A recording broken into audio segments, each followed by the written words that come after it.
గ్రామీణ ప్రాంతాల్లోని నిరుపేదలకు ఉపాధి కల్పించాలనే ఉద్దేశంతో కేంద్ర ప్రభుత్వం ప్రవేశపెట్టిన జాతీయ ఉపాధి హామీ పథకం గ్రామాలలో జోరుగా కొనసాగుతుంది.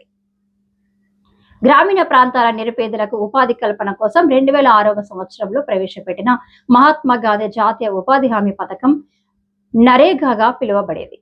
కేంద్ర ప్రభుత్వం 80%, రాష్ట్ర ప్రభుత్వం 20% నిధులతో నరేగాకు నిధులు సమకూరుస్తూ ఉపాధి హామీ కూలీలకు రోజువారీగా సుమారు 206 రూపాయలు చెల్లించేవారు.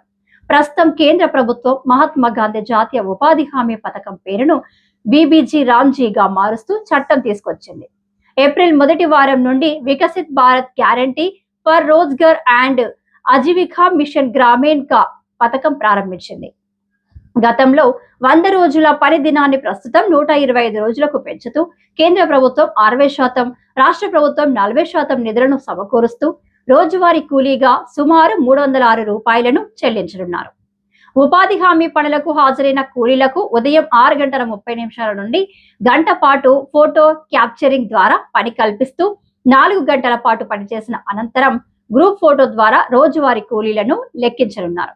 గ్రామాలలో గుట్టల ప్రాంతాలలో కందకాల తవ్వకాలు చేపట్టి గుట్టల నుంచి వచ్చే వాన నీటిని కందకాలలో ఒడిసి పట్టి భూమిలో నీటి శాతాన్ని పెంచడమే లక్ష్యంగా ఈ ఉపాధి హామీ పథకం పనులు కొనసాగుతున్నాయి.